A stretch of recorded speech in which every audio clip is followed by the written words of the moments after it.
Mirchi Bangla presents Prem.com.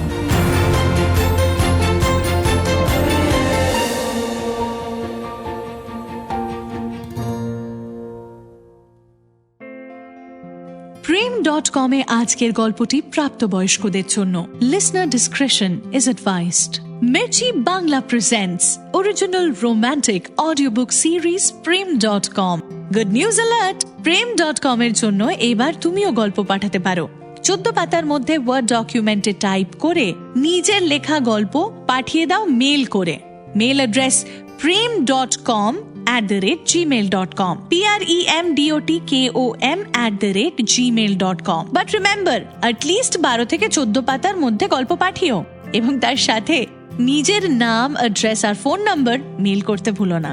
Prem.com-এ আজকের গল্প প্রথম পুরুষ পাঠিয়েছেন আমাদের লিসনার সাম্য সেন শর্মা। তাহলে শুরু হচ্ছে প্রথম পুরুষ। দোলনচা। ভেবেছিলাম যেদিন প্রথম আলাপ হবে সেদিন মুখোমুখি বসে তোমায় এই গল্পটা শোনাবো, কিন্তু সে অবসর আর পেলাম কই। বলতো এলসিএম বা লসাগু জিনিসটা আসলে কি? Samihan Poddar care of Shefali Poddar and Rajatabha Poddar একটু কান চুলকালো, তারপর সদ্য ভাজা লেডিকেনির মতন মুখ বানিয়ে বলল, লংগেস্ট কমন মাল্টিপ্লেয়ার স্যার, খুব লং, একদম র্যাপুনজেলের চুলের মতো। আমি মনে মনে ভাবলাম একটি সুন্দর গাধা যাকে আমি ঘোড়া বানানোর চেষ্টায় বেকার সময় নষ্ট করছি। যত সব। আমার পুঁজির বড়ই অভাব, তাছাড়া 667 টাকাটা তো নেহাত ফেলনা নয়। না না, এমন উদ্ভট টাকার অ্যামাউন্ট শুনে আমিও প্রথমে হালকা বমকে গিয়েছিলাম। গল্পটা হলো, সমীহনের আমার আগে আরেকজন প্রাইভেট টিউটর ছিলেন। সপ্তাহে 3 দিন আসতেন এবং মাসে 2000 টাকা করে ফি নিতেন। আমি সপ্তাহে যেহেতু একদিন করে পড়াতে যেতাম, সেহেতু আমার ফিস নির্ধারণ করা হয়েছিল 667 টাকা। যদিও নিখুঁত হিসেব বলে 666 টাকা 66 পয়সা। আসলে এটি রজতাভ পোদ্দারবাবুর উদার মেন্টালিটি যে তিনি বিনা মাসুলেই এক চাকরিবিহীন যুবককে 34 পয়সা লিজ দিতেন। পুরো ঋষি অরবিন্দের মতন তার ব্যক্তিত্ব। দেখলেই মনে হতো একটু লেগ ডাস্ট নি। ডেপোমিটা একটু কমিয়ে বরং লসাগু আর গসাগুটা ভালো করে প্র্যাকটিস করবি। সোমবার কিন্তু পরীক্ষা নেব। আর হ্যাঁ শোন, যেটা বলতে একদম ভুলে গেছিলাম, শনিবারটা আসতে পারবো না রে, একটা ছোট কাজ আছে। মাকে একটু বলে দিস কেমন? এই বলে আমি পুরনো কেসিনাগের বইটি আমার নীল রঙের কাপড়ের ব্যাগে ঢুকিয়ে উড়বো উড়বো করছি। ঠিক তখনই মৃদু একটি কণ্ঠস্বর নদীর কল্লোলের মতো আমার কানে ভেসে এলো। খুবই ক্ষীণ সেই কণ্ঠধ্বনি। একটু থমকে দাঁড়ালাম আমি। সমীহনের দিকে এক মুহূর্তের জন্য আর চোখে তাকালাম। ভাবলাম তাকে এই বিষয়ে জিজ্ঞাসা করি, কিন্তু না জানি কি মাথায় আসায় হালকা লজ্জা পেয়ে কিছু না বলেই ঘর থেকে বেরিয়ে এলাম। সিঁড়ি দিয়ে নামতে নামতে আবার শুনতে পেলাম শুভ্র শিশিরের মতো গলা। কি মিষ্টি সেই গলা, যেন হাতছানি দিয়ে আমাকেই ডাকছে। বড্ড ইচ্ছে হলো সাড়া দিই। গানের লাইন আমার চেনা নয়, কিন্তু কেমন যেন গদের আঠার মতো সেটা সেঁটে গেল মনে। ঘড়িতে তখন 7:30। বেশ ঠান্ডা ঠান্ডা লাগছিল। উত্তর দিক থেকে বাতাস ঝাপটা মারছিল বেশ। কোণে একটি জলের ট্যাঙ্ক এবং তার ঠিক পাশে একটি ছাউনির তলায় টেলিভিশনের ডিশ অ্যান্টেনা। অ্যান্টেনার পেছনে থরে থরে কিছু ইঁট সাজানো। সেই ইঁটের ওপর বসে একটি মেয়ে এক দৃষ্টি চেয়ে আছে আকাশের দিকে। আমি ফের আকাশের দিকে তাকালাম। অমাবস্যার রাত, অথচ পুঞ্জ পুঞ্জ নক্ষত্রেরা ঝলমল করছে। রাস্তার উপরের ল্যাম্পপোস্টের হলদে আলো উঁচু পাঁচিলের ফাঁক দিয়ে ক্ষীণভাবে পড়েছে মেয়েটির মুখে। উত্তরের হাওয়ায় তার এলোমেলো ঘন চুলগুলি কাঁপছে, ঠিক যেমন কাঁপছে তার ঠোঁট দুটি। ঘন অন্ধকারে ঠিক বুঝতে না পারলেও মেয়েটির চোখ দুটি লক্ষ্য করলাম। সে দুটি যেন ভিজে এবং বড়ই অনিশ্চিত। জানবার বড্ড ইচ্ছে হলো মেয়েটি কে। সে কি সমীহনের কোনো দিদি সম্পর্কেও কেউ? 1.5 মাস হলো ওকে পড়াতে আসি, কিন্তু এর আগে তো মেয়েটিকে কখনো দেখিনি, হয়তো খেয়ালই করিনি কখনো। ভেতরের উচাটন লুকিয়ে রেখে মেয়েটির দিকে চক্ষু স্থির করে কখন যে মিনিট সাথে কেটে গেছে বুঝতেই পারিনি।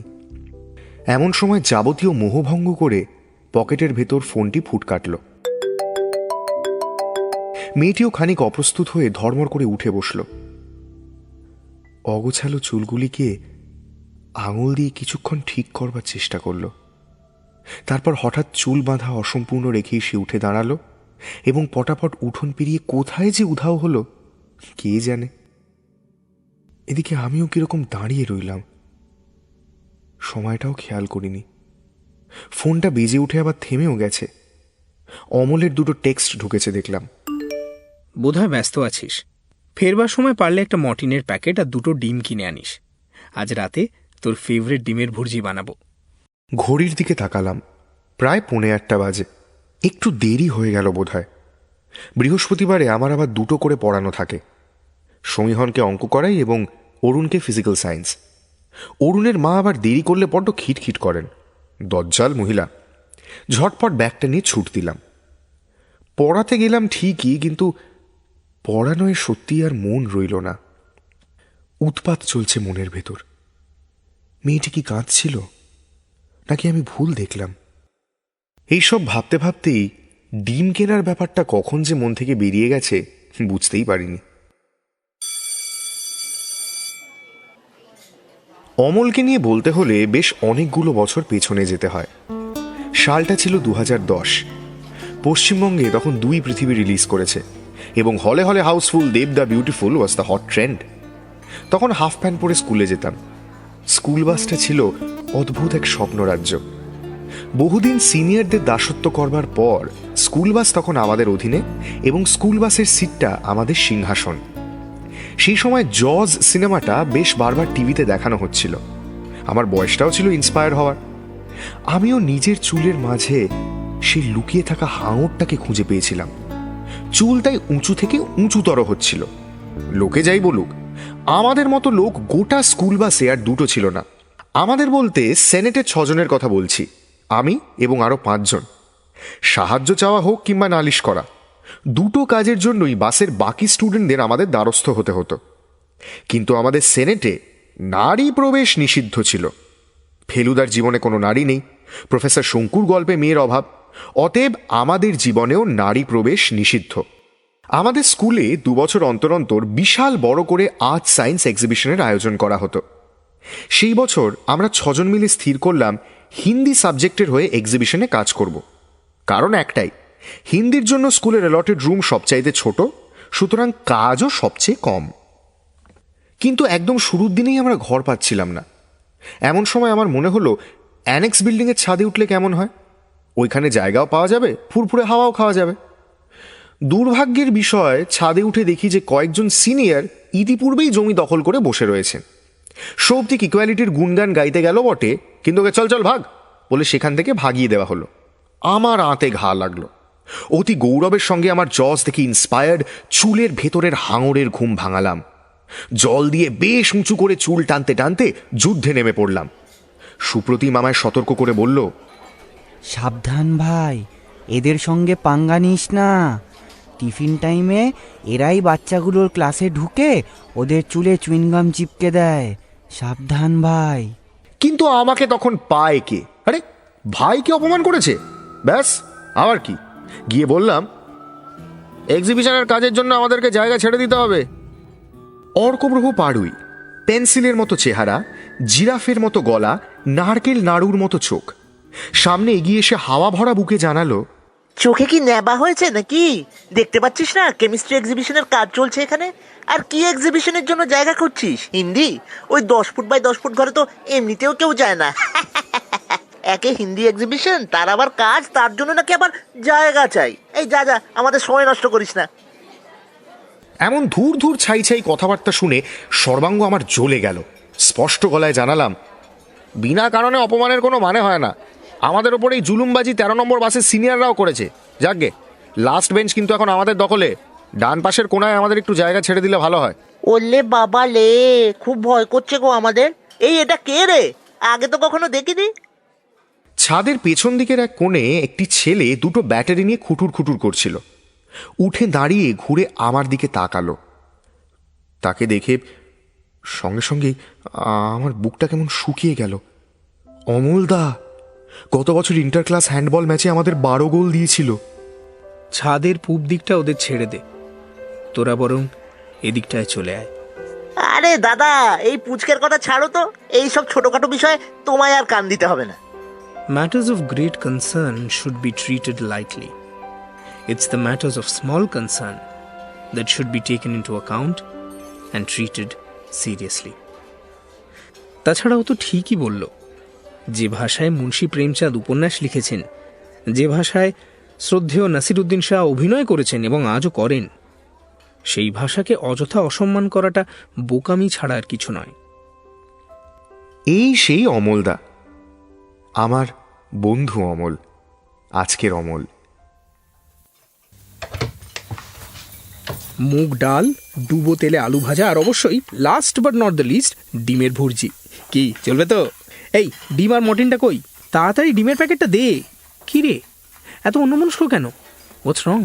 আরে মাসের 23 তারিখ হয়ে গেল, সমীহনের মা এখনো মাইনের টাকাটা দিল না। সেই নিয়ে ভাবতে ভাবতেই বাড়ি ফিরছিলাম, ডিম কেনার কথাটা একেবারে মাথা থেকে বেরিয়ে গেছে। অমল কোনো উত্তর না দিয়ে রান্নাঘরে ফিরে গেল। আমি হাত মুখ ধুয়ে যখন বেরিয়ে এলাম, অমল দুটো থালায় ভাত বাড়ছে। আমি অবাক হয়ে জিজ্ঞেস করলাম, যাব বাবা, ডিম কোত্থেকে পেলি? পাশের পাড়ায় অনেক কষ্ট করে মুরগিটার কাছ থেকে 2টো ডিম ধার করে এনেছি, জোড়ায় পেড়েছিল। এই এবার তোর এই দুম করে ভ্যাবলা মেরে যাওয়ার কারণটা বলতো।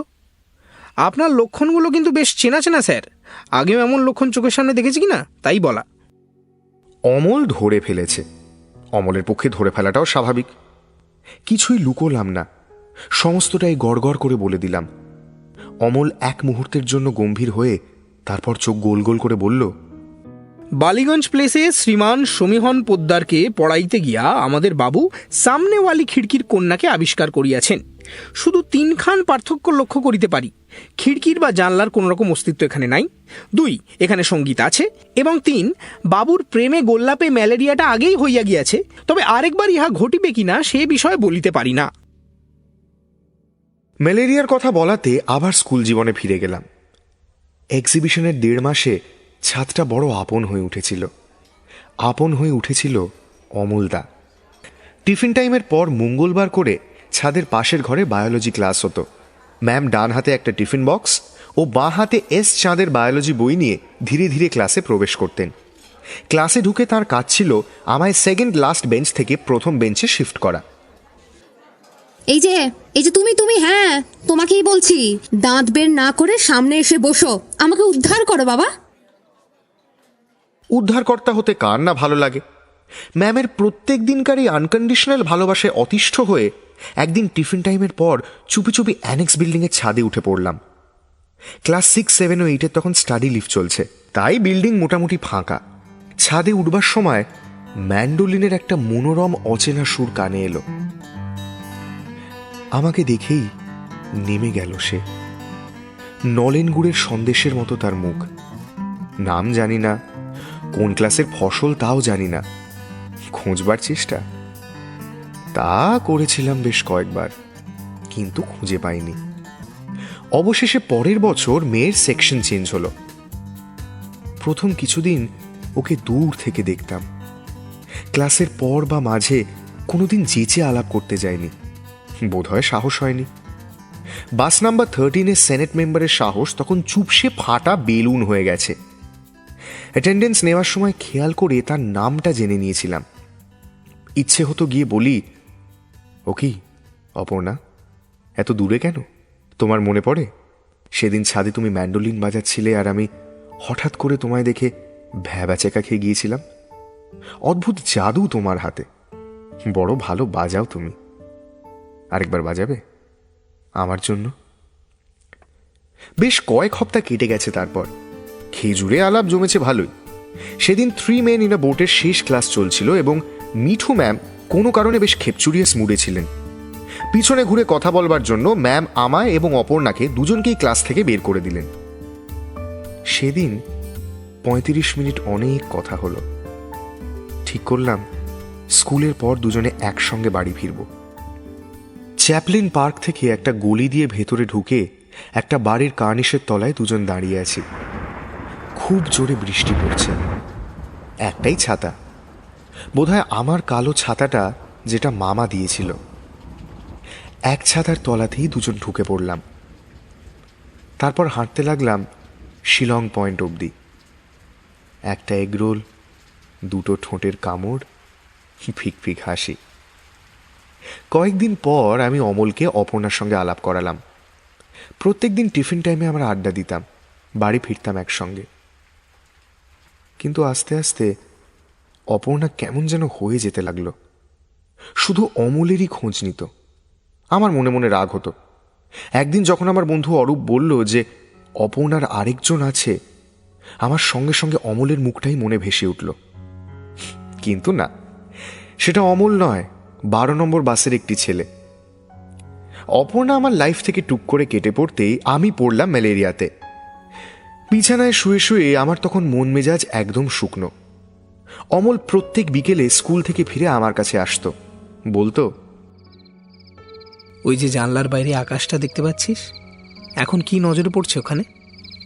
আমের আটি আর ফুলকো লুচি খাবি? হ্যাঁ, ফুলকো লুচি তো। চাঁদখানা দেখ, নোট করে রাখ। আজকের আকাশের সঙ্গে আগামীকালের আকাশের তুলনা করবি। কি কি পার্থক্য করতে পারলি এবং কি কি মিল পেলি, দুটোই আমায় জানাবি। যাবার আগে অমল ব্যাগ থেকে একটা ডায়েরি বের করে আমায় দিল। নীল সুতো দিয়ে বোনা ডায়েরির কাভারটা, ওপরে লেখা রিজুর কথা। আমাকে যখন ফোন করে পাবি না, তোর যা যা বলতে ইচ্ছে করবে সমস্তটা এই ডায়েরিতে লিখে ফেলবি। লিখতে লিখতেই দেখবি তোর অর্ধেক সময় কেটে যাবে। এদিকে মাধ্যমিক ক্রমশই শোয়েব আখতার গতিতে এগিয়ে আসছিল। অঙ্ক পরীক্ষাতে আমার ত্রিকোণমিতিটা উতরে দেওয়ার গুরু ভার আমি অমলের কাঁধেই চাপিয়ে দিয়েছিলাম। 1 ঘন্টা অঙ্কের জ্যাম সেশন করবার পর অমল হেসে বলল, বুঝলি, মানুষ বুদ্ধিমান এবং প্রেমিক কখনো একসঙ্গে হয় না। যা, কি যে বলিস, প্রেম বড়ই পবিত্র চিজ। চিজ মানে জিনিস? আরে ভাই, অবজেক্টিফাই করছি না, আমি বলতে চেয়েছি যে প্রেম, love is the most beautiful intoxication, Aparna বলেছিল। বেশ কয়েকদিন আগে আমার কাছে একটি খবর উড়ে এসেছিল যে অমল নাকি একবার প্রেম করে মারাত্মক বাম্বু খেয়েছিল। তারপর থেকেই ওর জীবনে প্রেমের কোনো এন্ট্রি নেই। তারপর মাধ্যমিক হলো, উচ্চ মাধ্যমিক দিলাম, কলেজেও ভর্তি হলাম। মামা বাড়িতে নতুন মামি এলো, আর আমি এসে উঠলাম অমলের মেসে। আগে আরও একজন আমাদের সঙ্গে থাকতো, সে এখন চাকরি পেয়ে বাইরে। শনিবার যখন সমীহন পোদ্দারের বাড়িতে সারপ্রাইজ ভিজিট দিলাম, উদ্দেশ্য আমার পূরণ হলো না। মেয়েটির কোনোভাবেই খোঁজ পেলাম না। সমীহনও কোনো সদুত্তর দিতে পারল না। আমার অবস্থা তখন ডেকচির ফুটন্ত দুধ উতলানোর আগের পর্যায়ে। সেদিন আর অমলের সঙ্গে কোনো কথা বললাম না। বাড়ি ফিরেই নীল ডায়েরিটা খুলে বসলাম, লিখতে লাগলাম।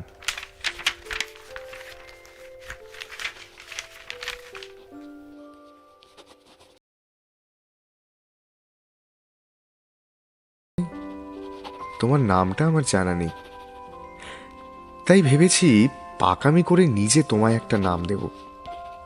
তুমি নদীর মতো অস্থির, কিন্তু তোমার নিজের একটা গতি আছে। দোলনচা, এইটা তোমার নাম। পছন্দ? সুজালি, ঘোড়ামারা, নানা গ্রাম পেরিয়ে তুমি নাগর নদীর সঙ্গে মিলিত হবে, তোমার নাগরের সঙ্গে মিলিত হবে। কেমন? আমার না জন্মদিন খুব কাছেই, প্রায় এসে পড়লো বলা যেতে পারে। যদি এরই মধ্যে তোমার সঙ্গে আলাপ হয়ে যায়, আমার সঙ্গে এই জন্মদিনটা কাটাবে দোলনচা? দোলনচা সেদিন গলা ছেড়ে গান গাইবে, রিজু বসে চুপটি করে শুনবে।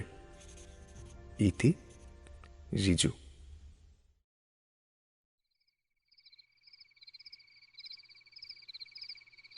পরের দিন রাতে সিলিংয়ের দিকে এক দৃষ্টে তাকিয়ে শুয়েছিলাম। হঠাৎ একটু শব্দ হতে ঘরের দরজার দিকে চোখ গেল। অমল দাঁড়িয়ে রয়েছে, হাতে আমার নীল ডায়েরি। অদ্ভুতভাবে আষ্টে পৃষ্ঠে জড়িয়ে রেখেছে ডায়েরিটাকে, যেন হাতের চাপে ফালা ফালা করে দিতে চায়।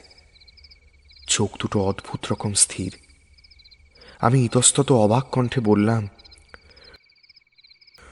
কিরে, ঘুমাসনি?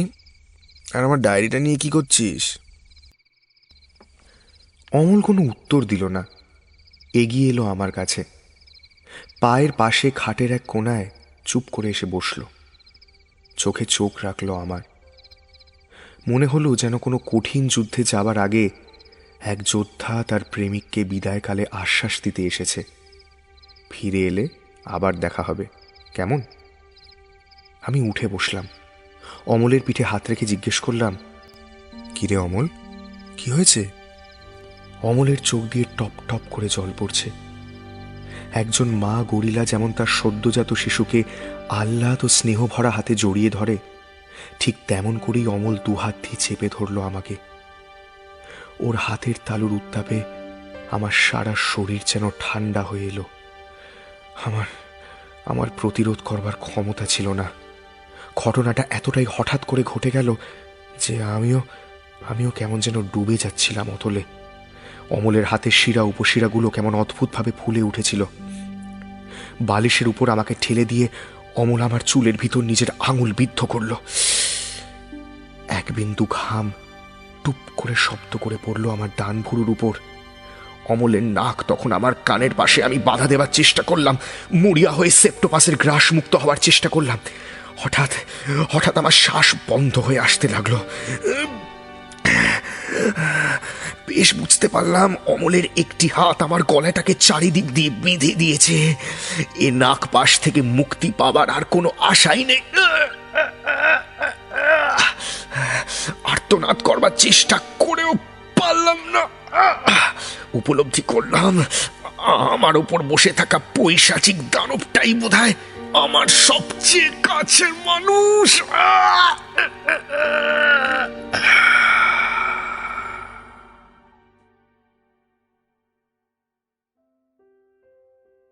পরের দিন সকালে বিছানার উপর দুটো নিথর শরীরকে লুটিয়ে পড়ে থাকতে দেখা গেল।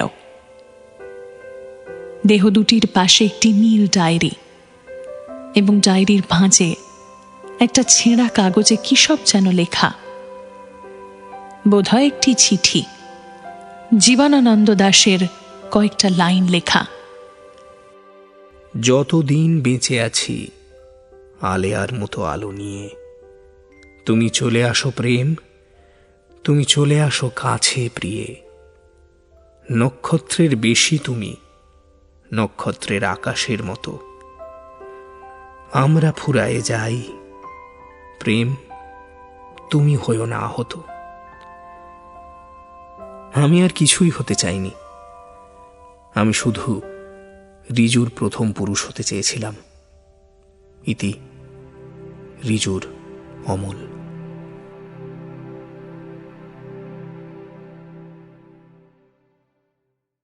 Mirchi Bangla presents original romantic audiobook series Prem.com. আজকে শুনলেন প্রথম পুরুষ। পাঠিয়েছেন আমাদের লিসনার শাম্য সেন শর্মা।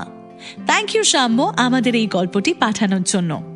আজকের গল্পে রিজুর ভূমিকায় ছিল মির্চি অগ্নি, অমল এবং সমীহন পোদ্দারের চরিত্রে মির্চি সোমক, অর্কপ্রভর ভূমিকায় পুষ্পল, সাউন্ড ডিজাইন এবং সুপ্রতিমের চরিত্রে সায়ক, ক্রিয়েটিভ অ্যান্ড পাবলিসিটি সামলেছে অল্টো, পর্ব পরিচালনা এবং রেডিও রূপান্তর করেছে মির্চি মোহর, সমগ্র পরিচালনা এবং গল্পের শেষ অংশে কথকের ভূমিকায় আমি Mirchi Ayantika.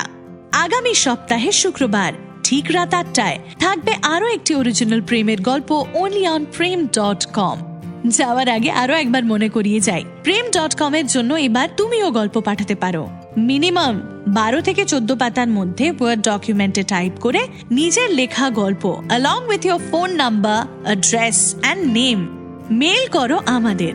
Mail address prem.com@gmail.com premdotkom@gmail.com।